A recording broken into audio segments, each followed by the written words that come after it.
ఏ మోకం పెట్టుకొని ఇవాళ పట్టభద్రులను ఓట్లు అడుగుతావు కిషన్ రెడ్డి? నీ మోసం నీ దగా తెలియదా? నేను కూడా 2019 నుంచి 24 వరకు ఎంపీగా చేసిన. మీ బీజేపీ ప్రభుత్వంలో ఉన్న కేంద్ర మంత్రులు చాలా మంది నాకు కూడా దోస్తులే, పార్లమెంట్లో నాతో పనిచేసి.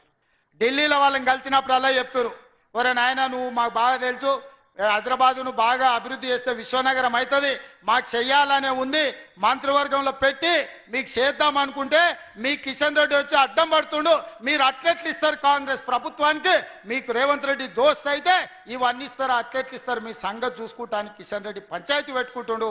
కిషన్ రెడ్డి అడ్డం పడ్డందుకే మీ మెట్రో రైలు క్యాబినెట్లో పెట్టలేదు, మూసీకి మీకు నిధులు ఇవ్వలేదు, మీ రీజనల్ రింగ్ రోడ్డు పన్నులు ముందుకు పోతలేవు, మీ పాలమూరు రంగారెడ్డి ఎత్తిపోతలకు నీటి కేటాయింపులు జరగలేదు, సీతారామ సమ్మక్క సారలమ్మ ప్రాజెక్టులు కుంటుబడినాయని చెప్పి మీ మంత్రులే స్వయంగా నాకు చెప్తున్నారు. కిషన్ రెడ్డి గారు ఎన్ని రోజులు మభ్యపెడతావు? కిషన్ రెడ్డి గారు ఎన్ని రోజులు? నా మీద కోపం ఉండొచ్చు, కాంగ్రెస్ మీద నీకు పగ ఉండొచ్చు, కానీ 4 కోట్ల తెలంగాణ ప్రజలు ఏం చేశారు, ఎందుకు అభివృద్ధిని అడ్డుకుంటున్నావని నేను కిషన్ రెడ్డిని అడుగుతున్నా.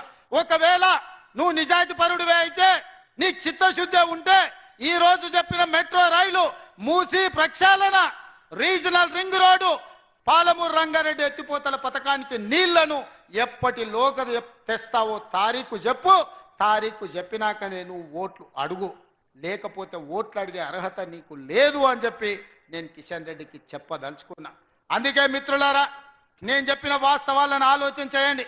నేను ఎవరిని తిట్టదలుచుకోలే, నేను ఎవరి మీద పడదలుచుకోలే, కానీ తెలంగాణ రాష్ట్రానికి జరుగుతున్న నష్టాన్ని కష్టాన్ని మీకు చెప్పకపోతే ఎవరికి చెప్తాం?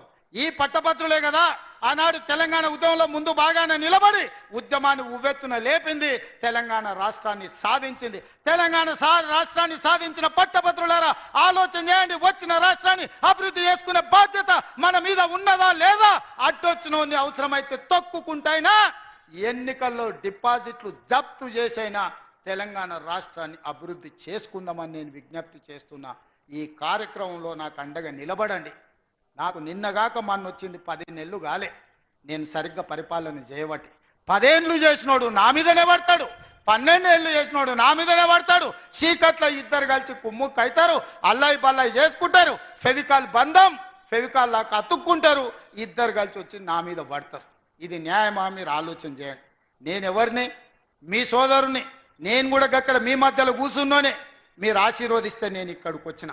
మీ వాడిని నన్ను ఇట్లా కుట్రలు చేస్తుంటే కాపాడుకోవాల్సిన బాధ్యత, గెలిపించుకోవాల్సిన బాధ్యత మీ మీదనే ఉన్నది. ఈ ఎన్నికలు నావి కాదు, ఈ ఎన్నికలు పట్టభద్రులై, ఈ పట్టభద్రుల తరఫున వారధిగా సారథిగా ప్రభుత్వానికి అనుసంధానకర్తగా నరేందర్ రెడ్డి ఉంటాడు. నరేందర్ రెడ్డిని ఎన్నికలు గెలిపించండి, మీ సమస్యల్ని పరిష్కరించే బాధ్యత నేను తీసుకుంటా. ఆదిలాబాదును ప్రత్యేకంగా గుర్తించి మా ప్రేమ్ సాగర్ రావు గారు చాలా విషయాలు ఎకరువు పెట్టిండు. ప్రతి విషయంలో ప్రత్యేక సమీక్ష పెట్టి అధికారులందరినీ పిలిపించి వారు ఏ ఏ విషయాలైతే ఈ ఆదిలాబాదు ప్రాంతానికి కావాలని కోరిండో అన్నిటిని మంజూరు చేపించే బాధ్యత నేను తీసుకుంటాను తెలియజేస్తూ మీ అందరి దగ్గర సెలవు తీసుకుంటున్న మిత్రులారా, ఇన్ని వేల మంది ఇన్ని గంటలైనా కూర్చొని అండగా నిలబడ్డందుకు మీకు ధన్యవాదాలు తెలియజేస్తూ మీ అందరి దగ్గర